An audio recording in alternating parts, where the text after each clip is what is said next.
नमस्कार साथियों, सीसीआई के ऑनलाइन प्लेटफॉर्म में आपका हार्दिक स्वागत है। राजस्थान करंट अफेयर्स हम लोग पढ़ रहे हैं और राजस्थान करंट अफेयर्स के अंदर मार्च 2025 की एक क्लास है जो हमारे हो चुकी हैं। आज मार्च 2025 को लेकर दूसरी क्लास है। ये विशेष रूप से चतुर्थ श्रेणी जो कर्मचारी भर्ती होने जा रही है सितंबर माह के अंदर, उसके लिए बहुत उपयोगी साबित होने वाली है। इसके साथ अन्य जो भर्तियां जिनमें राजस्थान करंट अफेयर्स का वेटेज है, उन सभी भर्तियों के लिए ये क्लास है जो महत्वपूर्ण रहने वाली है। तो सभी साथी इस क्लास को अधिक से अधिक शेयर करें और पूरा देख के अपने हस्तलिखित नोट्स है वो जरूर बनाएं, क्योंकि हमारा जो उद्देश्य है कि आप हाथ से अधिक नोट्स बनाएं। बाकी पीपीटी मोड पे आपको डायरेक्ट पीडीएफ भी उपलब्ध करवाई जा सकती है, लेकिन डायरेक्ट पीडीएफ नहीं उपलब्ध करवाने के पीछे का जो रहस्य है वो यही है कि आप हाथ से जितना अधिक करंट अफेयर्स को करेंगे उतना अच्छे से आपके दिमाग में रहेगा। क्योंकि करंट अफेयर्स के लिए मैं कई बार बोल चुका हूं आपको कि कोई इसका निश्चित सीमा नहीं है, कोई क्षेत्र नहीं है, कहीं से भी ऐसा प्रश्न आ सकता है। और हमारी ये कोशिश है कि चतुर्थ श्रेणी जो भर्ती होने जा रही है उससे पहले पहले चतुर्थ श्रेणी भर्ती में आने वाला जो चाहे राष्ट्रीय स्तर का करंट हो चाहे राज्य स्तर का करंट हो, बेहतरीन कक्षाएं आपके सामने लाई जाएं। और ये कंटेंट चुन चुन के आ रहा है, सभी बेहतरीन जो कंटेंट है उनको हम लेके आ रहे हैं, ताकि अन्य महत्वपूर्ण जो चीजें जो आपके काम की चीजें कम है वो हम क्लास के अंदर ला ही नहीं रहे हैं। जो महत्वपूर्ण चीजें हैं उन पर ही हम सीधी चर्चा कर रहे हैं, ताकि आपको अन्य कोई मटेरियल है वो नहीं पढ़ना पड़े और कम मटेरियल के अंदर अधिक प्रश्न आने की संभावना है जो रहती है। तो शुरू करते हैं आज की हमारी क्लास। सबसे पहले है पंडित दीनदयाल उपाध्याय गरीबी मुक्त गांव योजना। योजनाएं वैसे आपके लिए महत्वपूर्ण होने जा रही हैं। राजस्थान से संबंधित जो भी योजनाएं वो सारी आपके लिए महत्वपूर्ण रहेगी। और इसके अलावा भी अगर कोई राष्ट्रीय स्तर की महत्वपूर्ण योजना इस समय में आ रही है तो वो भी आपके लिए महत्वपूर्ण है, क्योंकि एक आधा प्रश्न योजना से संबंधित आने का है जो चांस रहेगा। तो पंडित दीनदयाल उपाध्याय जो गरीबी गांव मुक्त जो योजना है ये क्या है, इसके बारे में हम लोग बात करने वाले हैं। अगर बात करें इस योजना की तो सर्वप्रथम तो बात करेंगे घोषणा। इसकी घोषणा कब की जाती है? हम मार्च के करंट अफेयर्स की बात कर रहे हैं, तो मार्च माह के अंदर ही इस योजना के बारे में है जो घोषणा की जाती है। फरवरी मार्च के अंदर है जो ये योजना है ये हमारे जो मुख्यमंत्री हैं भजनलाल शर्मा उनके द्वारा घोषित की जाती है। तो मार्च 25 में तो इस योजना की क्या होती है, घोषणा होती है। लेकिन अगर बात करें तो वर्तमान के अंदर ये योजना लागू हो चुकी है राजस्थान के अंदर। यहाँ शुरुआत की बात कर सकते हैं, प्रारंभ की बात कर सकते हैं। तो ये योजना जो प्रारंभ हुई है, ये योजना आपके 4 जुलाई 2025 से 4 जुलाई 2025 से है जो प्रारंभ हो चुकी है। 4 जुलाई 2025 से है जो राजस्थान भर में ये योजना प्रारंभ हो चुकी है। अब क्या है ये योजना और इस योजना का क्या उद्देश्य है? तो नाम से स्पष्ट है कि गरीबी मुक्त गांव योजना। इस योजना के प्रथम चरण के अंदर, इस योजना के प्रथम चरण के अंदर 5000 गांवों को, कितने गांवों को? 5000 गांवों को है जो गरीबी मुक्त करने का है जो लक्ष्य रखा गया है। गरीबी मुक्त करने का लक्ष्य रखा गया है। क्या लक्ष्य रखा गया है? सीधा प्रश्न आएगा आपके कि पंडित दीनदयाल उपाध्याय गरीबी मुक्त जो गांव योजना है इसके तहत कितने गांवों को है जो गरीबी मुक्त करने का योजना राज्य सरकार के द्वारा रखा गया है? तो प्रथम चरण के अंदर 5000 गांव, विशेष रूप से ध्यान रखेंगे, प्रथम चरण के अंदर 5000 जो गांव हैं उनको गरीबी मुक्त करने का जो लक्ष्य है वो राज्य सरकार ने रखा है। इसके लिए विभिन्न प्रकार के कार्यक्रम चलाए जाएंगे कि गाँव को गरीबी रेखा से ऊपर कैसे लाया जाए, गाँव का विकास कैसे किया जाए, चाहे वो सड़क से लेकर अन्य सभी प्रकार के रोजगार तक का जो विकास है वो करने का प्रयास है जो इस योजना के तहत राज्य सरकार के द्वारा किया जाएगा। और प्रथम चरण के अंदर है जो 5000 गांवों को चुना जाएगा। 5000 गांवों को चुना जाएगा, ये विशेष रूप से आपको ध्यान में रखना है। अगर बात करें इसके लिए बजट की, तो इसके लिए राज्य सरकार ने 300 करोड़ रुपए का बजट है जो जारी किया है। 300 करोड़ रुपए का बजट जारी किया है इस योजना के लिए। तो मुख्य बात जो आपको ध्यान में रखनी है वो ये है कि मार्च के अंदर घोषणा होती है। ऐसा आपको कोई प्रश्न डायरेक्ट नहीं पूछेगा कि पंडित दीनदयाल जो उपाध्याय गरीबी गांव मुक्त जो योजना है ये कब प्रारंभ हुई ये कोई नहीं पूछेगा, नहीं सॉरी, कब घोषणा की गई ये कोई नहीं पूछेगा। प्रारंभ इसका पूछा जा सकता है कि कब प्रारंभ की गई है, तो ये तारीख आप ध्यान रख लेना। जुलाई करंट के अंदर हम बात करने वाले थे, लेकिन अब पहले ही ये चीज आ चुकी है तो आपको बता दिया जाएगा कि 4 जुलाई को है जो ये आपके योजना प्रारंभ हो चुकी है राजस्थान के अंदर। और प्रथम चरण में 5,000 गाँवों को है जो गरीबी मुक्त किया जाएगा। ये आपको विशेष रूप से ध्यान रखना है, ठीक है। इसके बाद में अगर बात करें तो इसके लिए 300 करोड़ रुपए, कितने बजट की घोषणा की गई है, 300 करोड़ रुपए की बजट की जो घोषणा है वो राज्य सरकार के द्वारा की गई है, ठीक है। चलते हैं नेक्स्ट। अगला हमारा है राज्य स्तरीय आरोग्य मेला। राज्य स्तरीय आरोग्य मेला 2025। राज्य स्तरीय आरोग्य से आप समझते होंगे किसी प्रकार का रोग है जो नहीं हो, इस प्रकार के मेले का जो उद्देश्य है। वैसे ये जो मेला है ये आयुर्वेद चिकित्सा है, जो आयुष चिकित्सा है, आयुष चिकित्सा से संबंधित रहा है। तो बात करते हैं इसके आयोजन की, तो इसका जो आयोजन है ये किया जाता है 1 से 4 मार्च को, 1 से 4 मार्च 2025 को जवाहर कला केंद्र के अंदर। बहुत सारे उत्सव मार्च माह के अंदर आपके जवाहर कला केंद्र के अंदर आयोजित हुए हैं। और ये जो जवाहर कला जो केंद्र है ये आपके कहाँ है, ये है जयपुर के अंदर। जवाहर जो कला केंद्र है ये है जयपुर के अंदर, ध्यान रखना है। जवाहर कला केंद्र जयपुर के अंदर है जो ये राज्य स्तरीय आरोग्य जो मेला है इसका आयोजन किया गया है, ठीक है।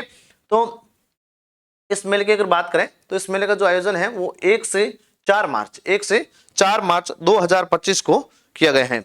और इसकी जो थीम है वो है आओ बनाए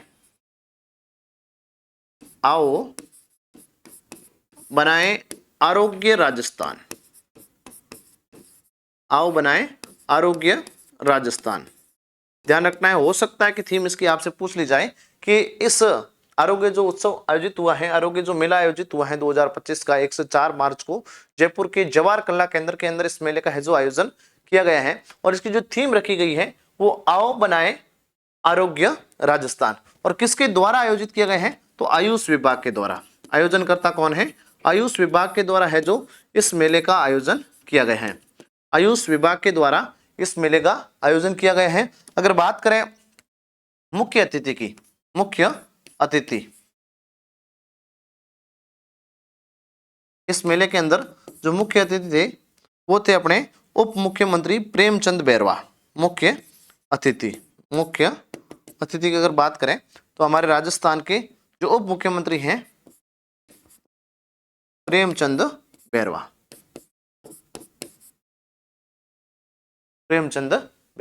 और इसका जो प्रमुख उद्देश्य था वो उद्देश्य था कि आपके जो आयुष से मतलब जो आयुर्वेद चिकित्सा है, आयुर्वेद चिकित्सा के प्रति जागरूकता को बढ़ावा देना। आयुर्वेद जो चिकित्सा है इसके प्रति जागरूकता को बढ़ावा देना इसका प्रमुख उद्देश्य है। नोट कर लें भले। इसके अगर उद्देश्य की बात करें, उद्देश्य, तो इसका जो प्रमुख उद्देश्य था वो जो आयुष चिकित्सा है या आयुर्वेद है, आयुर्वेद चिकित्सा के प्रति जागरूकता या बढ़ावा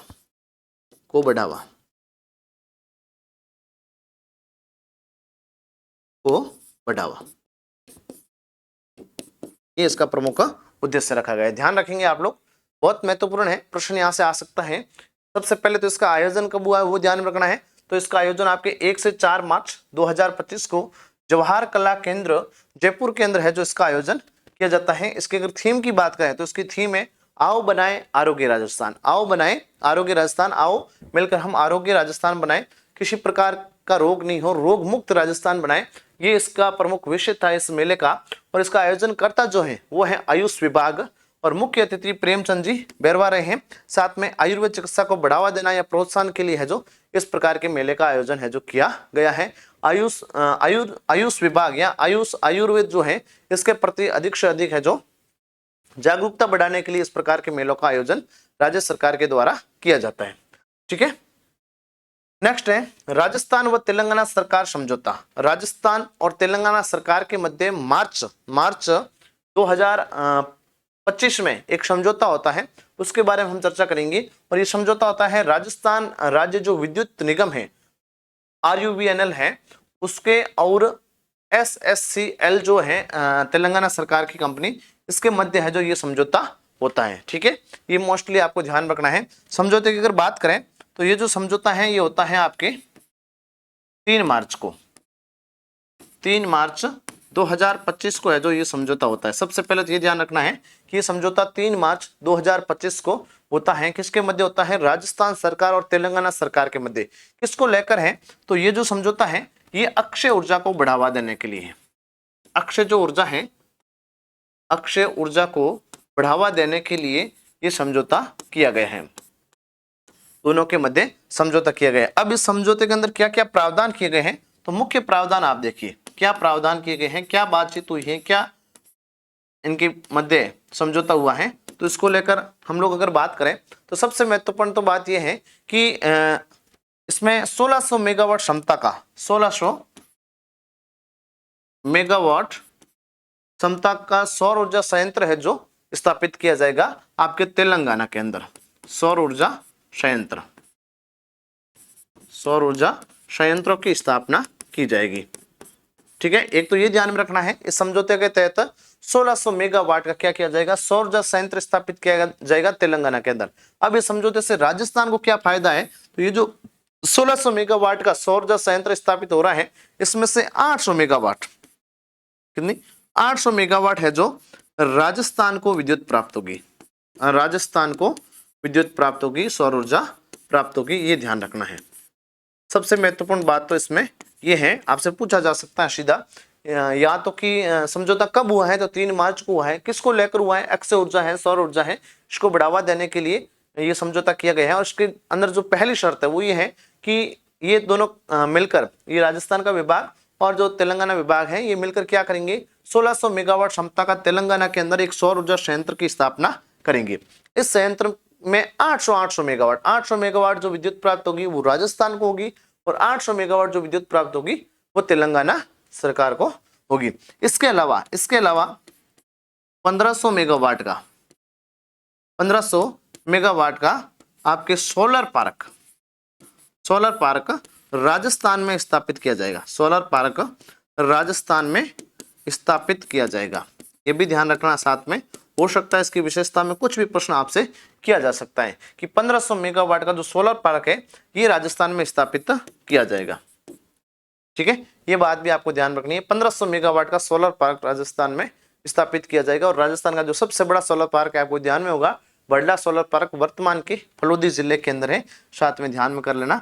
और 1500 मेगावाट क्षमता का सोलर पार्क इस समझौते के तहत, इस ये जो एओयू हुआ है इसके तहत है जो आपके किया जाएगा। ठीक है, तो ये बात आपको ध्यान में रखनी है। इसके अलावा अगर बात करें कि राजस्थान सरकार कितना खर्च करेगी, लगभग 600 करोड़ रुपए, 600 करोड़ रुपए राजस्थान सरकार के द्वारा इस समझौते के तहत है जो सौर ऊर्जा या अक्षय ऊर्जा नीति के तहत 600 करोड़ रुपए खर्च किए जाएंगे आपके। ठीक है, तो ये बात आपको ध्यान में रखनी है। मोस्टली कब समझौता हुआ है? तो 3 मार्च को हुआ है, 3 मार्च 2025 को हुआ है। अक्षय ऊर्जा को है जो बढ़ावा देने के लिए ये समझौता किया गया है, जिसमें 1600 मेगावाट का जो सौर ऊर्जा संयंत्र है वो तेलंगाना के अंदर स्थापित किया जाएगा। 800 मेगावाट की विद्युत है जो राजस्थान को प्राप्त होगी। इसके अलावा 1500 मेगावाट का आपके सोलर पार्क राजस्थान के अंदर स्थापित होगा, और राजस्थान इसके लिए लगभग 600 करोड़ रुपए है जो खर्च करेगा। तो ये कुछ बातें हैं जो आपको बहुत अच्छे से है जो ध्यान में रखनी है। ठीक है, हाँ, इसके बाद में है सीनियर राष्ट्रीय वुशु प्रतियोगिता। सीनियर राष्ट्रीय वुशु प्रतियोगिता के बारे में हम बात करेंगे। हालांकि इस प्रतियोगिता की अगर बात करें तो ये जो सीनियर राष्ट्रीय वुशु प्रतियोगिता है इसका आयोजन है जो जून माह के अंदर हुआ है, जून माह के अंदर हुआ है। 14 से 19 जून 2025 को इसका आयोजन किया गया है। अब आप लोग सोच रहे होंगे पहले जो हमारी एक योजना आई थी, जो दीनदयाल उपाध्याय गरीबी गांव मुक्त जो योजना थी, उसकी भी हम बात कर रहे थे। वो योजना जुलाई के अंदर प्रारंभ हुई थी। अब हम जो बात करने जा रहे हैं सीनियर राष्ट्रीय वुशु प्रतियोगिता, इसका जो आयोजन है वो आपके क्या हुआ है? जून माह के अंदर हुआ है। तो जून माह का करंट है वो मार्च के साथ में इसलिए पढ़ रहे हैं क्योंकि इनकी कुछ बातें हैं जो मार्च से जुड़ी हुई है। जब हम मार्च के करंट को पढ़ते हैं तो कुछ बातें इनकी जुड़ी हुई हैं, तो इसके साथ में इसका आयोजन जून में हो चुका है, तो साथ में इसके आयोजन की भी हम लोग बात कर लेंगे क्योंकि आयोजन इसका राजस्थान के अंदर हुआ है। अब ये मार्च माह से कैसे जुड़ी हुई है? तो मार्च के अंदर लगभग 21 मार्च से 23 मार्च तक राजस्थान के पुष्कर के अंदर राज्य स्तरीय जो विश्व प्रतियोगिता है उसका आयोजन हुआ था। और उसके आयोजन के बाद ये घोषणा की गई थी कि राष्ट्रीय स्तरीय जो सीनियर विश्व प्रतियोगिता होगी वो राजस्थान के जयपुर के अंदर होगी। तो घोषणा इसकी मार्च के अंदर हो चुकी है और इसका आयोजन है जो जून में हुआ है वो हमारा जून निकल गया है, तो हम इसको पूर्णतया ही पढ़ेंगे। तो सबसे पहले हम बात करेंगे इसके आयोजन को लेकर। सीनियर राष्ट्रीय जो वुशु प्रतियोगिता है इसका आयोजन होता है आपके 14 से 19 जून को, 14 से 19 जून 2025 को, और आयोजन होता है राजस्थान के जयपुर के अंदर। राजस्थान के जयपुर के अंदर आयोजन होता है, ध्यान में रखना है। जयपुर के अंदर आयोजन हुआ है, बहुत महत्वपूर्ण है और छोटे छोटे खेल बहुत ज्यादा पूछे जाते हैं, इसलिए आप अच्छे से ध्यान में रखेंगे। संस्करण की अगर बात करें तो ये 34वां संस्करण था, 34वीं सीनियर राष्ट्रीय वुशु प्रतियोगिता है, तो 34वां संस्करण था। और आयोजनकर्ता की अगर बात करें तो भारतीय जो वुशु संघ है, भारतीय वुशु संघ व राजस्थान वुशु संघ के द्वारा, राजस्थान वुशु संघ के द्वारा संयुक्त रूप से इसका आयोजन किया गया। अब भारतीय वुशु संघ तो इसका आयोजन करता ही है, साथ में राजस्थान इसका आयोजन करता था, इसलिए राजस्थान वुशु संघ भी इसमें साथ में शामिल है। तो आयोजन करता भी ध्यान में रख लेना, हो सकता है कभी कथन कारण के अंदर ऐसा प्रश्न आ जाए तो हमारे गलत है जो नहीं होना चाहिए, ध्यान में रखना है। तो ये 14 से 19 जून 2025 को जयपुर के अंदर आयोजित हुए हैं, 34वां संस्करण है इसका। अब बात करें इसका विजेता की या चैंपियन ऑफ चैंपियन की, चैंपियन ऑफ चैंपियन, तो इसका चैंपियन ऑफ चैंपियन बना है राजस्थान। राजस्थान ही इस प्रतियोगिता में चैंपियन ऑफ चैंपियन बना है। चैंपियन ऑफ चैंपियन जो बना है वो राजस्थान ही बना है, ध्यान में रखना है। और राजस्थान ने कुल जो पदक जीते हैं वो आपके जीते हैं 24 पदक इसके अंदर जीते हैं। इन 24 पदक में 10 तो आपके स्वर्ण पदक हैं, 10 स्वर्ण पदक हैं, इसके अलावा 8 रजत पदक हैं और 6 कांस्य है। अगर इनके टुकड़ों में बात करें तो 24 जो पदक हैं इसमें से 10 तो स्वर्ण पदक जीते हैं, ये ध्यान रखना है, 10 स्वर्ण पदक जीते हैं, 8 रजत पदक जीते हैं, 8 रजत पदक जीते हैं और 6 आपके कांस्य पदक जीते हैं। 6 क्या जीते हैं? कांस्य पदक जीते हैं, 6 कांस्य पदक जीते हैं। तो तीनों ही पदकों का अलग अलग वर्गीकरण है, तो भी आप ध्यान में रख सकते हैं, कोई दिक्कत वाली बात इसके अंदर नहीं है। और ओवरऑल भी अगर हम इसकी बात करें तो राजस्थान ने चैंपियंस ऑफ चैंपियंस का खिताब जीता है और कुल जो पदक जीते हैं वो आपके 24 पदक जीते हैं, ये आप ध्यान में रखेंगे, ठीक है। अब इसके साथ में अगर बात करें तो हम इसकी चर्चा यहाँ क्यों कर रहे हैं, हम इसकी चर्चा यहाँ क्यों कर रहे हैं, तो राज्य जो वुशु प्रतियोगिता है उसका आयोजन मार्च के अंदर हुआ था। राज्य वुशु प्रतियोगिता इसका जो आयोजन है ये आपके मार्च महीने के अंदर होता है, इसलिए मार्च के अंदर ही घोषणा की जाती है कि वापस जो सीनियर राष्ट्रीय स्तरीय प्रतियोगिता होगी वो राजस्थान के अंदर होगी। ये जो प्रतियोगिता है ये राजस्थान में होती है और 21 से 23 मार्च को होती है, 21 से 23 मार्च को पुष्कर के अंदर, पुष्कर अजमेर के अंदर इसका आयोजन किया जाता है। और ये राजस्थान का 18वां संस्करण था, ये आपके 18वां संस्करण था, ये भी साथ में आप ध्यान में रखेंगे, ठीक है। तो अगर बात करें सीनियर राष्ट्रीय वुशु प्रतियोगिता अभी हाल ही के अंदर तो है, तो ये जून माह के अंदर इसका आयोजन होता है सीनियर राष्ट्रीय प्रतियोगिता का 14 से 19 जून के मध्य, और संस्करण ये 34वां है। आयोजनकर्ता भारतीय वुशु संघ और राजस्थान का जो वुशु संघ है उसके द्वारा किया जाता है। चैंपियंस ऑफ चैंपियन, ये ध्यान कर लेना, चैंपियंस ऑफ चैंपियंस का जो खिताब है वो कौन जीता है, वो हमारा राजस्थान जीता है 24 पदक जीतकर। इसके अलावा राज्य जो वुशु प्रतियोगिता है इसमें इसका आयोजन 21 से 23 मार्च को पुष्कर अजमेर के अंदर होता है, जिसमें राजस्थान ये 18वां संस्करण था, 18वीं बार है जो इसका आयोजन किया गया है। इतनी बातें आपको अच्छे से ध्यान में रखनी है। इसके अलावा प्रमुख खिलाड़ी कौन है जिन्होंने स्वर्ण पदक जीते हैं, उनकी अगर बात करें तो स्वर्ण विजेता में एक तो मेघा जोशी है, मेघा जोशी है, इन्होंने स्वर्ण पदक जीता है, ये नाम आप ध्यान कर लेना। मेघा जोशी ने 48 किलोग्राम भार वर्ग के अंदर है जो इस सीनियर राष्ट्रीय जो वुशु प्रतियोगिता हुई है इसमें स्वर्ण पदक जीता है। अमन पारिक है, अमन पारिक ने क्या किया है, अमन पारिक ने 52 किलोग्राम भार वर्ग के अंदर है जो आपके ये पदक जीता है। अभिमन्यु पारिक ने 56 किलोग्राम भार वर्ग के अंदर स्वर्ण पदक जीता है। दिव्यांशी ने 70 किलोग्राम भार वर्ग के अंदर, और वैभव शर्मा ने 65 किलोग्राम भार वर्ग के अंदर। सारे नाम याद नहीं रहते हैं, कोई दिक्कत नहीं है, मोस्टली एक दो बार देख लेना, अपने हाथ से लिख लेना। अगर अच्छे से याद रह जाता है तो बहुत अच्छी बात है, क्या पता कभी किसी खिलाड़ी का खेल से जोड़कर या डायरेक्ट पूछ लें इस प्रतियोगिता से संबंधित। थोड़ा सा नाम आपको ध्यान में होगा, नीलम चौधरी हैं, विकास चौधरी हैं, देवराज सैनी हैं और मयंक हैं। ये प्रमुख खिलाड़ी हैं जिन्होंने इस वुशु प्रतियोगिता में है जो स्वर्ण पदक जीते हैं राजस्थान के लिए। ठीक है, तो ये बातें बहुत अच्छे से आपको ध्यान में रखनी है। ठीक है, इसके बाद में नेक्स्ट है हमारा अंतर्राष्ट्रीय महिला दिवस समारोह। अंतर्राष्ट्रीय महिला दिवस समारोह, सबसे पहले हम लोग बात करेंगे इसके आयोजन की।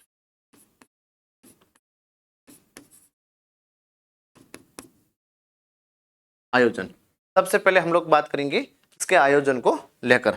अगर बात करें इसके आयोजन की तो इसका आयोजन 8 मार्च को होता है।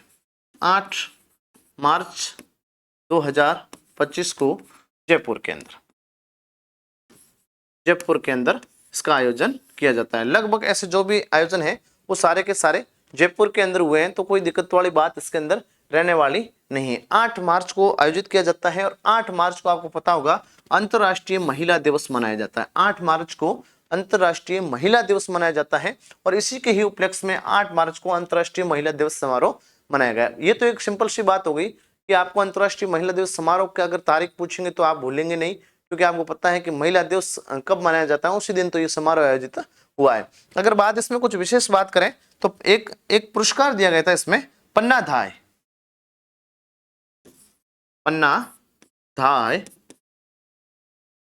सुरक्षा, पन्नाधाय सुरक्षा सम्मान, सुरक्षा व सम्मान। इस पुरस्कार की अगर बात करें तो ये एक पुरस्कार आप अलग से थोड़ा सा ध्यान में रख लेना। जो पन्नाधाय पुरस्कार हैं ये दिए गए हैं श्री मनभर देवी को, श्री मनभर देवी, श्री मनभर देवी को पन्नाधाय सुरक्षा जो सम्मान पुरस्कार है ये समारोह के अंदर दिया गया। इसके अलावा भी बहुत सारे ऐसे व्यक्ति थे, बहुत सारी ऐसी संस्थाएं थी जिनको है जो ये पुरस्कार दिया गए हैं, लेकिन मोस्टली जो आपको एक नाम ध्यान में रखना है वो मनभर देवी का रखना है। और इस पुरस्कार के तहत आपके 51,000 रुपए की राशि नगद दी जाती है, साथ में प्रशस्ति पत्र वगैरह जो है वो तो दिए ही जाते हैं, लेकिन राशि की अगर बात करें तो 51,000 रुपए की राशि दी गई है। तो श्री मनभर देवी का नाम आप ध्यान में रखेंगे, इसके अलावा कुछ विशेष बातें इसके अंदर नहीं है। एक अलग से बात इसके साथ में अगर आप ध्यान रखेंगे, एक अभियान शुरू किया गया है, तेरे मेरे सपने, तेरे मेरे सपने, तेरे मेरे सपने। ये तेरे मेरे सपने जो अभियान है ये भी आपके शुरू होता है 8 मार्च को। 8 मार्च को राष्ट्रीय महिला दिवस है और इसी दिन जो भारत का राष्ट्रीय महिला आयोग है, भारत का राष्ट्रीय महिला आयोग है, उसके द्वारा ये प्रारंभ किया जाता है, राष्ट्रीय महिला आयोग के द्वारा। क्या है ये? तो ये राष्ट्रीय महिला आयोग के द्वारा विभिन्न ऐसे केंद्र हमारे देश के अंदर स्थापित किए गए हैं। उन केंद्रों में तेरे मेरे सपने के तहत, तेरे मेरे सपने के तहत लगभग 9 राज्यों के अंदर 21 केंद्र हैं। 9 राज्यों के अंदर बात करें इसकी तो 9 राज्यों में 21 केंद्र ऐसे स्थापित किए गए हैं, 21 केंद्र स्थापित किए गए हैं, जिसमें हमारे राजस्थान के अंदर जो 2 केंद्र इसमें बनाए गए हैं, एक तो है बीकानेर में, एक बीकानेर में केंद्र बनाए गए हैं और दूसरा जो है वो उदयपुर के अंदर है, दूसरा जो उदयपुर के अंदर है। अब ये तेरे मेरे सपने क्या है और क्यों है जो ये बनाए गए हैं, तो ध्यान में रखना है ये एक प्रकार के परामर्श केंद्र हैं। परामर्श केंद्र किस प्रकार के हैं कि जो महिलाएं होती हैं शादी से पूर्व इन केंद्रों पर जाकर है जो परामर्श कर सकती हैं किसी भी प्रकार को। क्या है कि वर्तमान समय में आप लोग देख रहे हैं कि शादियां लंबे समय तक रहती नहीं, शादियां क्या होती हैं, लंबे समय तक रहती नहीं है, टूट जाती हैं, बहुत सारे कारण हैं जो रहते हैं। इसलिए महिला दिवस के ऊपर राष्ट्रीय जो महिला आयोग है उसने इस बात की परवाह की है और एक तेरे मेरे सपने नाम से कुछ 21 केंद्र है जो हमारे देश के अंदर स्थापित किए गए हैं। इसमें 2 केंद्र जो है राजस्थान के बीकानेर और उदयपुर में स्थापित किए गए हैं। यहाँ पर शादियों से पूर्व है जो महिलाओं को परामर्श दिया जाएगा और उनसे चर्चा की जाएगी कि भाई क्या शादी से संबंधित अगर कोई दिक्कत है तो उनके बारे में भी उनको सलाह दी जाएगी, या लाइफ टाइम तक खुश कैसे रहे, अपने सपनों को कैसे जिए, इसको लेकर है जो महिलाओं के लिए विशेष रूप से ये परामर्श केंद्र स्थापित किए हैं। और इन परामर्श केंद्र का नाम क्या रखा है, तेरे और मेरे सपने, विशेष रूप से आप लोग ध्यान में रखेंगे। ठीक है, इसके बाद में नेक्स्ट है राजस्थान क्रिकेट संघ की पुरस्कार। राजस्थान जो क्रिकेट संघ है, आरसीए है, उन्होंने मार्च 2025 के अंदर विभिन्न श्रेणियों के अंदर है जो पुरस्कारों की घोषणा की है। जो सर्वश्रेष्ठ प्रदर्शन करने वाले खिलाड़ी हैं उनको पुरस्कार देने की घोषणा की है, तो उसके बारे में हम थोड़ी सी बात कर लेते हैं। बात करें घोषणा की, तो लगभग 21 मार्च 2025 को है जो इन पुरस्कारों की घोषणा की जाती है। 21 मार्च 2025 को इन पुरस्कारों की घोषणा की जाती है। लेकिन अगर इनके वितरण की बात करें, इनका जो वितरण है वो किया जाता है 25 मार्च को। 25 मार्च 2025 को है जो इनका वितरण किया जाता है। इन पुरस्कारों को वितरण मतलब दिया जाता है। ये देने की जो तिथि है वो 25 मार्च है, घोषणा 21 मार्च को होती है। और विभिन्न पुरस्कार अलग अलग कैटेगरी के अंदर है, वो भी ध्यान में रखना है। और पुरस्कार महिला और पुरुष दोनों वर्ग को दिए गए हैं। जो पुरुष वर्ग के अंदर सर्वश्रेष्ठ खिलाड़ी है उसको भी ये पुरस्कार प्रदान किया गया है, और महिला वर्ग के अंदर जो सर्वश्रेष्ठ खिलाड़ी है उनको भी ये पुरस्कार प्रदान किया गया है।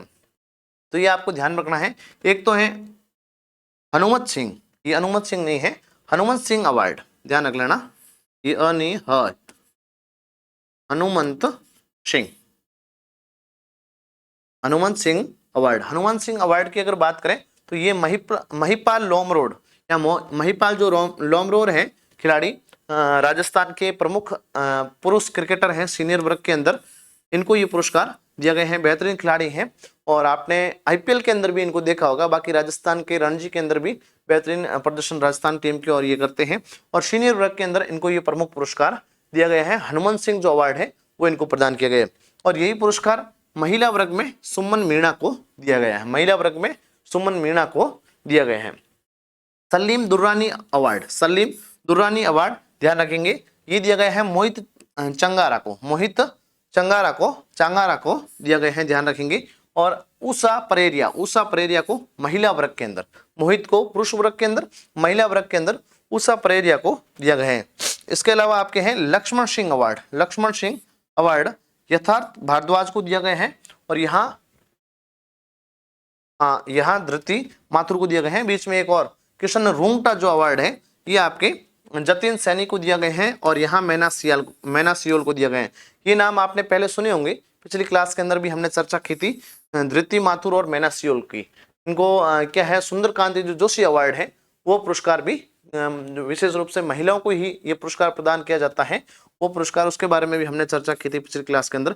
तो ये वही नाम है, वापस आपको याद करने में दिक्कत नहीं आएगी। और इमर्जिंग जो अवार्ड पुरस्कार है ये कार्तिक शर्मा को पुरुष वर्ग के अंदर, और आयुषी गर्ग जो है इनको महिला वर्ग के अंदर दिया गया है। ये विशेष रूप से आप लोग बात ध्यान में रखेंगे। इमर्जिंग अवार्ड जो पुरस्कार है ये वैसे उन खिलाड़ियों को दिया जाता है जो युवा होते हैं और अपना डेब्यू के अंदर, मतलब पहली बार जब खेलते हैं उसको डेब्यू बोलते हैं, उस डेब्यू के अंदर शानदार जो प्रदर्शन करने वाले खिलाड़ी होते हैं उन युवा खिलाड़ियों को है जो इस प्रकार का पुरस्कार दिया जाता है। ठीक है, अब अगला है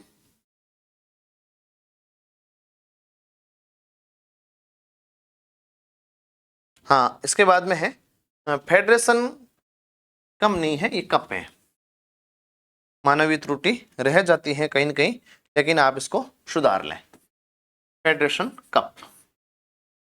कप वुशु 2025 का जो फेडरेशन कप वुशु है उसके बारे में हम लोग बात करेंगे। और सबसे पहले इसका दे रखा है आयोजन, दे रखा है। ये पहले से ही टाइप है, थोड़ा सा मार्कर इश्यू है तो मैं बोलूंगा साथ में, आप ध्यान कर लेना। बात करेंगे हम लोग इसकी, तो सबसे पहले इसका जो आयोजन है वो आपके किया जाता है 24 से 28 मार्च को, 24 से 28 मार्च 2025 को बिलासपुर के अंदर,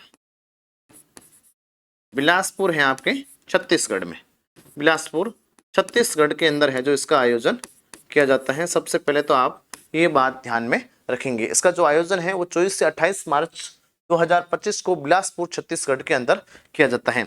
अगर बात करें इसके संस्करण की, अगर बात करें तो इसका जो संस्करण ये अभी हाल ही के अंदर आयोजित हुआ है, ये संस्करण था इसका 8वां, ये भी नोट कर लेना, इसका संस्करण कौन सा था, 8वां था।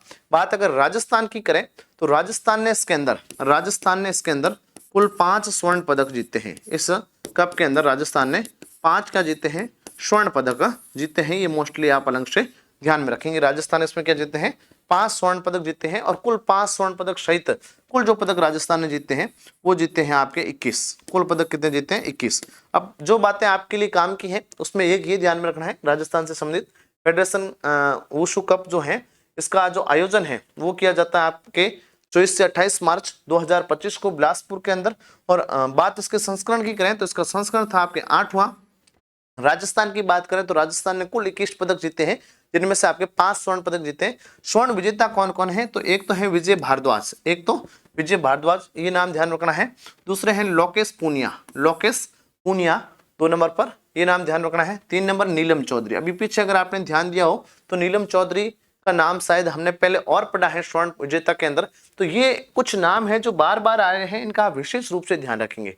हो सकता है डायरेक्ट आपसे क्या किया जाए, ये पूछ लिया जाए कि नीलम चौधरी का संबंध कौन से खेल से है, तो वुशु खेल से है, ये आप ध्यान रखेंगे। हमने पीछे जो सीनियर राष्ट्रीय 34वीं सीनियर राष्ट्रीय वुशु प्रतियोगिता थी उसमें भी नीलम चौधरी ने स्वर्ण पदक जीता है, और इस फेडरेशन वुशु कप 2025 में भी क्या जीता है, स्वर्ण पदक जीता है, तो ये ध्यान रखेंगे। और एक है आपके रजत प्रकाश 4 नंबर पे। 5 में है गुलशन बड़गुजर, गुलशन बड़गुजर है, ध्यान रखेंगे। और गुलशन बड़गुजर ने भी इसमें क्या जीता है, स्वर्ण पदक जीता है। तो ये कुछ महत्वपूर्ण नाम है जो आपको अच्छे से ध्यान में रखने हैं। इसके बाद है टीबी उन्मूलन के लिए राजस्थान को राष्ट्रीय पुरस्कार। राजस्थान को टीबी उन्मूलन के लिए, टीबी एक प्रमुख बीमारी है, आपके ध्यान में होगा, सुनी होगी आपने, और इस बीमारी के उन्मूलन के लिए, इसको समाप्त करने के लिए राजस्थान को है जो राष्ट्रीय स्तर पर पुरस्कार दिया गया है। सबसे पहले ये पुरस्कार कब दिया गया है, तो वितरण की अगर बात करें तो ये जो पुरस्कार है राजस्थान को 24 मार्च को दिया गया है, 24 मार्च 2025 को, 24 मार्च 2025 को है जो ये टीबी उन्मूलन के लिए राष्ट्रीय पुरस्कार जो है राजस्थान को प्रदान किया गया है। ठीक है, ये ध्यान रखना है। 24 मार्च को है जो क्या किया जाता है, 24 मार्च को विश्व टीबी दिवस मनाया जाता है, विश्व टीबी दिवस मनाया जाता है। और इसी टीबी उन्मूलन के लिए राजस्थान को क्या दिया गया है, राष्ट्रीय पुरस्कार। क्यों दिया गया है, क्योंकि राजस्थान ने टीबी उन्मूलन के लिए वर्ष 2024 में क्या काम किया है, मोस्टली आप लोग ध्यान में रखेंगे। 3355 गांव, डायरेक्ट प्रश्न गांवों की संख्या की पूछेंगे, लगभग शायद एक बार ये पूछा भी गया है, यूआरओ में आया था, शायद पूछा गया है।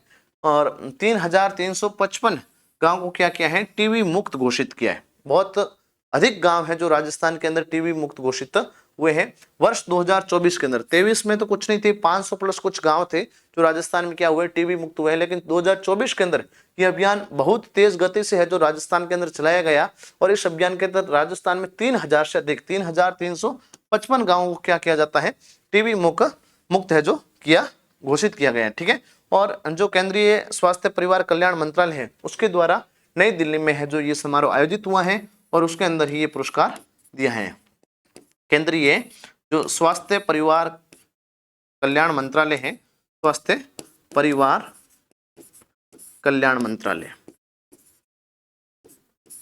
उसके द्वारा ये समारोह आयोजित किया गया है, और इस समारोह में राजस्थान को राष्ट्रीय पुरस्कार दिया गया है।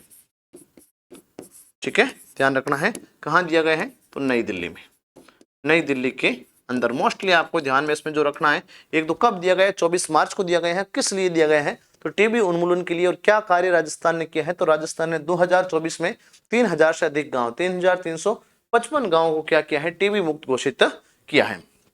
नेक्स्ट है हमारे रावत भाटा में 700 मेगावाट, रावत भाटा में 700 मेगावाट की इकाई प्रारंभ। बहुत महत्वपूर्ण है, चाहे आप राजस्थान भूगोल से संबंधित डायरेक्ट बात करेंगे तो भी आपके लिए काम की चीज है, लंबे समय तक प्रश्न इससे बन सकता है। साथ में करंट अफेयर्स के संबंधित अगर हम लोग बात करें तो भी महत्वपूर्ण है।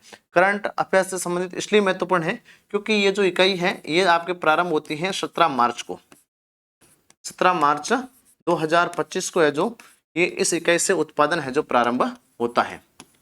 उत्पादन प्रारंभ कब होता है, सबसे पहले तो ये ध्यान रख लेना है कि 17 मार्च को इसमें उत्पादन प्रारंभ होता है। और कितने मेगावाट की है, 700 मेगावाट की। इससे पहले 700 मेगावाट की कोई इकाई है जो रावत भाटा के अंदर नहीं थी। कहाँ है रावत भाटा, रावत भाटा है चित्तौड़गढ़, चित्तौड़गढ़ के अंदर रावत भाटा है। यहाँ पर क्या है, आपने बहुत बार पढ़ रखा होगा, नहीं पढ़ा है तो बता देता हूँ। राजस्थान का जो पहला परमाणु ऊर्जा विद्युत जो ग्रह है जो परमाणु विद्युत गृह है वो रावत भाटा चित्तौड़गढ़ के अंदर है। ये राजस्थान का पहला है, राजस्थान का क्या है, पहला है, लेकिन देश का दूसरा है। देश का कौन सा है, दूसरे क्रम का है, ये भी आप ध्यान में रखेंगे। अगर बात करते हैं रावत भाटा परमाणु विद्युत गृह की, तो राजस्थान का पहला है और देश का दूसरा है। और इसकी जो स्थापना की जाती है, इसकी स्थापना जो की जाती है वो आपके 1965 के अंदर की जाती है। 1965 के अंदर राजस्थान के रावत भाटा के अंदर पहला परमाणु जो विद्युत गृह है, इसकी स्थापना 1965 के अंदर की जाती है। और उत्पादन जो प्रारंभ होता है वो 1973 के अंदर होता है। 1973 में यह उत्पादन प्रारंभ होता है। एक देश है जिसका नाम है कनाडा। कनाडा, इस कनाडा देश के सहयोग से ये जो संयंत्र है स्थापित किया जाता है। ध्यान रखना है, परमाणु ऊर्जा का पहला विद्युत गृह या पहला जो संयंत्र है रावत भाटा चित्तौड़गढ़ के अंदर राजस्थान में। देश का दूसरा, देश का पहला का है तारापुर महाराष्ट्र के अंदर, तो ये दूसरा क्रम का है। 1965 में स्थापित किया जाता है। 1973 में यह पहली इकाई से उत्पादन प्रारंभ होता है। और वर्तमान के अंदर हम क्यों पढ़ रहे हैं, क्योंकि 700 मेगावाट की एक नई इकाई यहाँ स्थापित हुई है, बड़ी हाई इकाई है। और एक और प्रस्तावित है 700 मेगावाट की, वो जल्द ही प्रारंभ हो जाएगी, उस पर भी काम चल रहा है। तो अब यहाँ कुल उत्पादन की अगर बात करें हम लोग कि कुल कितना उत्पादन हो रहा है, तो कुल जो उत्पादन है पहले तो हो रहा था यहाँ 1080 मेगावाट, पहले तो 1080 मेगावाट हो रहा था। अब हमने इसमें प्लस कर दिए 700 और प्लस कर दिए हैं, तो आपकी ये 1100 से अधिक, सॉरी 1800 से 1700 से अधिक 1780 मेगावाट, 1780 मेगावाट है जो कुल उत्पादन होगा। ये एक प्रकार की जोड़ है सामान्य, ठीक है, ध्यान कर लेना है। और डायरेक्टली ध्यान में रहना चाहिए कि कुल जो उत्पादन क्षमता पहले थी वो 1080 मेगावाट की थी, लेकिन 700 मेगावाट की एक नई इकाई और 17 मार्च को प्रारंभ होती है। और इसके बाद में इसकी जो कुल उत्पादन क्षमता है वो बढ़ के हो जाती है 1780 मेगावाट, 1780 मेगावाट हो जाती है। ध्यान में रखना है, राजस्थान का पहला है। और अगर बात करें इसके बारे में, तो ये राजस्थान के अंदर जो स्वदेशी तकनीक पर दाब युक्त भारी जल युक्त है जो इकाई है, भारी जो जल है, भारी जल युक्त क्या है, इकाई स्थापित की गई है 700 मेगावाट की, ये भी आप ध्यान में रखेंगे। और अगर बात करें तो हमारे बांसवाड़ा के अंदर राजस्थान का दूसरा है जो परमाणु विद्युत गृह प्रस्तावित है, जल्द ही वहां बनेगा। तो उसके बाद में राजस्थान में 2 परमाणु विद्युत गृह हो जाएंगे, ठीक है। तो मोस्टली जो चीज ध्यान रखनी है, 700 मेगावाट क्षमता की इकाई यहाँ पर प्रारंभ हुई है, ठीक है। इसके अलावा अक्षय ऊर्जा के संबंध में राजस्थान बहुत बेहतरीन है जो काम कर रहा है। राजस्थान की जो अक्षय ऊर्जा की नीति आई है 2024 के अंदर, उसमें सीधा लक्ष्य रखा गया है कि 125 गीगावाट उत्पादन क्षमता का लक्ष्य है जो राजस्थान सरकार ने रखा है। कई बार एग्जाम के अंदर ये पूछा है, अक्षय ऊर्जा जिसमें सौर ऊर्जा, पवन ऊर्जा सारे आते हैं, अक्षय ऊर्जा को आप बहुत अच्छे से ध्यान रखना है। इसके जो भी आंकड़े आए, जो भी अपडेट आंकड़े होंगे, मैं और कोई क्लास में भी आपको बताऊंगा, वो आपको बहुत अच्छे से इसलिए ध्यान में रखना है कि हर कोई भर्ती के अंदर सबसे ज्यादा जो प्राथमिकता दी जाती है इस ऊर्जा को दी जाती है। क्योंकि वर्तमान में जो SDG के आंकड़े हैं, जो सतत विकास के जो लक्ष्य हैं, उस सतत विकास के लक्ष्य के अंदर भी कार्बन उत्सर्जन को कम करने के लिए है जो अक्षय ऊर्जा को बढ़ावा देने का लक्ष्य प्रमुख रूप से रखा गया है। इसलिए राजस्थान का भी लक्ष्य है कि 2030 तक 125 गीगावाट है जो अक्षय ऊर्जा का उत्पादन किया जाए। 2030 तक ये जो लक्ष्य रखा गया है, ये 2030 तक रखा गया है। आपको समझ में आ जाएगा, काफी मिक्स हो गई चीजें, लेकिन मोस्टली आपको जो ध्यान में रखना है इसमें यही रखना है कि 700 मेगावाट की इकाई रावत भाटा चित्तौड़ में 17 मार्च 2025 को है जो आपके प्रारंभ होती है, उत्पादन इसका प्रारंभ होता है। कुल उत्पादन क्षमता जो हो गई अब 1780 की हो गई है।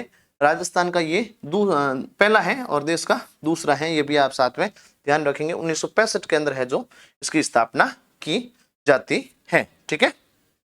अब चलते हैं नेक्स्ट हमारा है अंतर्राष्ट्रीय वन दिवस समारोह। अंतर्राष्ट्रीय वन दिवस समारोह के बारे में हम लोग बात करेंगे। आपको अगर ये जानकारी हो कि अंतर्राष्ट्रीय जो वन दिवस है या जो वानिकी दिवस है वो कब मनाया जाता है, तो इसके आयोजन के संबंध में आपको कोई तिथि याद करने की जरूरत नहीं रहेगी, क्योंकि इसका जो आयोजन किया जाता है वो किया जाता है वानिकी दिवस के समय 21 मार्च को, 21 मार्च 2025 को ये जो समारोह है ये जयपुर के अंदर आयोजित होता है। सबसे पहले तो आपको ये बात ध्यान में रखनी है कि इसका जो आयोजन किया जाता है वो 21 मार्च को किया जाता है। और इस समय हमारे जो मुख्यमंत्री होते हैं भजनलाल शर्मा इनके द्वारा बहुत बड़ी घोषणाएं भी की जाते हैं और शिलान्यास भी किया जाता है। इनके द्वारा राजस्थान के अंदर वन प्रशिक्षण एवं प्रबंधन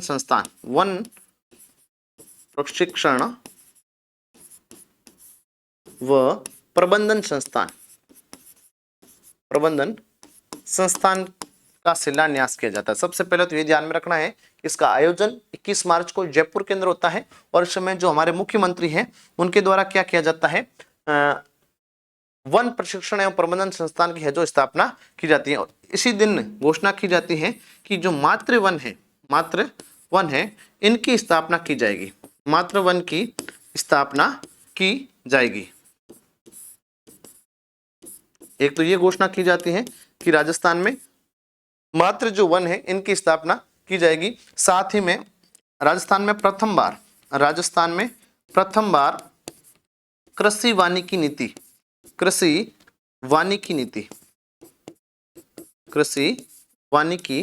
नीति लाई जाएगी।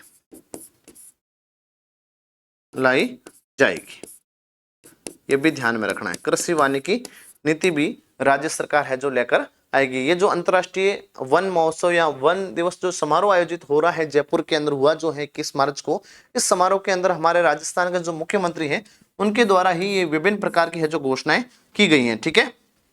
और इसके साथ साथ इन्होंने बताया था कि सीता माता जो अभ्यारण्य है, इस अभ्यारण्य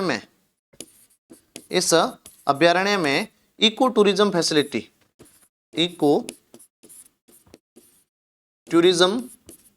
फैसिलिटी प्रदान की जाएगी। ऐसी बहुत सारी घोषणाएं हैं जो इस वन दिवस का जो समारोह है इस पर की गई है। मोस्टली जो आपको ध्यान रखना है, एक तो ये कब आयोजित हुआ है, 21 मार्च 2025 को जयपुर के अंदर इसका आयोजन किया जाता है। मुख्यमंत्री भजनलाल शर्मा इस दिन जो वन प्रशिक्षण एवं प्रबंधन संस्थान है इसका शिलान्यास करते हैं। साथ में ये बताते हैं कि राजस्थान के अंदर मात्र जो वन है इनकी स्थापना की जाएगी और प्रथम बार कृषि वानिकी जो नीति है वो भी लाई जाएगी। और इसके साथ साथ में सीता माता जो वन्य जीव अभ्यारण्य है और इसके लिए क्या करेंगे, ये इको टूरिज्म जो फैसिलिटी है ये लागू करेंगे। ये कुछ घोषणाएं राजस्थान के मुख्यमंत्री भजनलाल शर्मा के द्वारा इस समारोह में की गई हैं। इसके बाद में है पैसिफिक एशिया ट्रेवल द्वारा विमेन टूरिज्म अवार्ड। बहुत महत्वपूर्ण है, यह भी प्रश्न आपसे पूछा जा सकता है। राजस्थान के अंदर क्या होता है, राजस्थान में पर्यटन को बढ़ावा देने के लिए हमारे राजस्थान की जो उप मुख्यमंत्री हैं दिया कुमारी, उनको जो ये पैसिफिक एशिया ट्रेवल एजेंसी है इसके द्वारा विमेन टूरिज्म अवार्ड जो है वो प्रदान किया गया है। क्योंकि राजस्थान के वर्तमान के उप मुख्यमंत्री भी हैं, राजस्थान की वित्त मंत्री भी हैं और राजस्थान की टूरिज्म मंत्री भी हम बोल सकते हैं, पर्यटन मंत्री भी दिया कुमारी जी है और उनको ही ये पुरस्कार दिया गया है। पर्यटन मंत्री को ही दिया जाता है किसी क्षेत्र के अंदर। तो राजस्थान में पर्यटन को बढ़ावा देने के लिए, राजस्थान में पर्यटन को बढ़ावा देने के लिए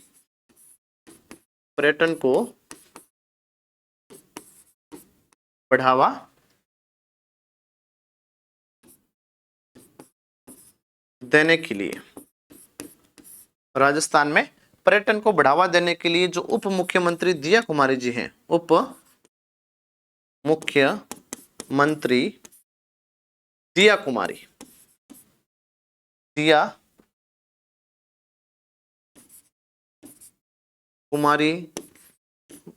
को टूरिज्म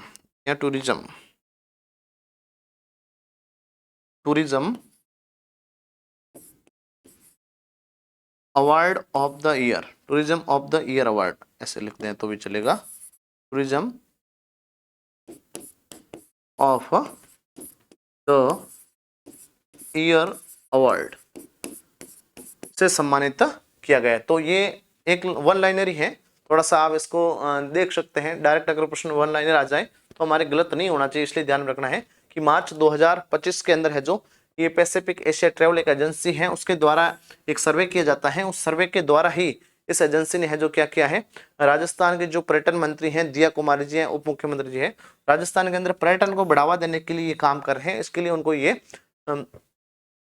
दिया कुमारी जी को क्या दिया गए हैं, tourism of the year award दिया गया है। ठीक है, इसके बाद है ऑपरेशन गरिमा। ऑपरेशन गरिमा, इसके संबंध में भी हम चर्चा कर लेते हैं। सबसे पहले है इसका आयोजन। ये ऑपरेशन गरिमा है जो कब आयोजित किया गया है। इसका जो आयोजन होता है वो 1 से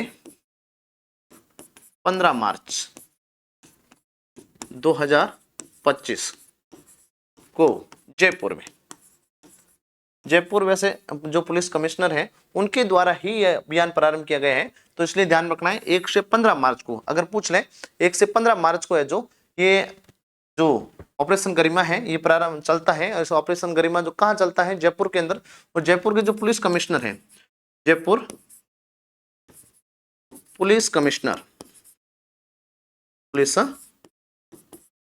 कमिश्नर, इनके द्वारा है जो ये आपके अभियान चलाया जाता है। किस लिए चलाया जाता है, क्या उद्देश्य है इसका, तो उद्देश्य हम लोग देख लेते हैं। इसका जो उद्देश्य है वो है आपके महिला एवं जो बालिका है, महिला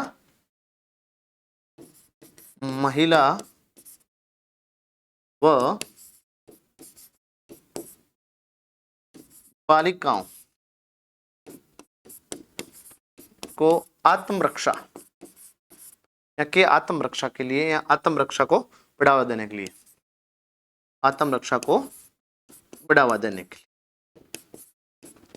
ठीक है, तो ये बातें आपको ध्यान में रखनी है। अगर बात करें इसके बारे में, आयोजन इसका 1 से 15 मार्च तक ये अभियान चलता है ऑपरेशन गरिमा। और ये राजस्थान जो पुलिस कमिश्नर है, जयपुर के जो पुलिस कमिश्नर है, उनके द्वारा ये अभियान जयपुर के अंदर ही चलाया जाता है। और इसका जो प्रमुख उद्देश्य है वो महिला व बालिकाओं को आत्मरक्षा के लिए प्रेरित करना, आत्मरक्षा बढ़ावा देने के लिए कि महिला जो अपराध बढ़ रहा है इसको कम कैसे किया जाए, इसके लिए ऑपरेशन जो गरिमा है वो चलाया जाता है। ठीक है, इसके बाद में नेक्स्ट है आपके नारी गौरव अवार्ड। नारी गौरव जो अवार्ड है ये किसे प्रदान किया जाता है, ध्यान रख लेना। जयपुर की एक महिला है जूही कुमारी, जूही कुमारी, जयपुर की जूही कुमारी को यह अवार्ड दिया जाता है। सबसे पहले तो ये ध्यान रखना है, जयपुर की जो जूही कुमारी है उनको नारी गौरव अवार्ड 2025 से सम्मानित किया जाता है। और ये क्या है, ये है कराटे खिलाड़ी, कराटे की खिलाड़ी है, इनको ये सम्मान दिया जाता है। जयपुर के अंदर जो महाराणा प्रताप ऑडिटोरियम बना हुआ है वहां पर दिया जाता है। और अम्बेडकर उत्थान जो परिषद है, अम्बेडकर उत्थान परिषद के द्वारा, अम्बेडकर उत्थान परिषद के द्वारा मार्च 2025 में जो इनको नारी गौरव जो अवार्ड है वो प्रदान किया जाता है। जूही कुमारी नाम ध्यान में रखना है, जयपुर की है और प्रसिद्ध कराटे खिलाड़ी है, इनको ये सम्मान है जो प्रदान किया जाता है। ये हमारे आज की जो राजस्थान करंट अफेयर्स की मार्च माह की दूसरी क्लास है वो पूरी होती है। धन्यवाद।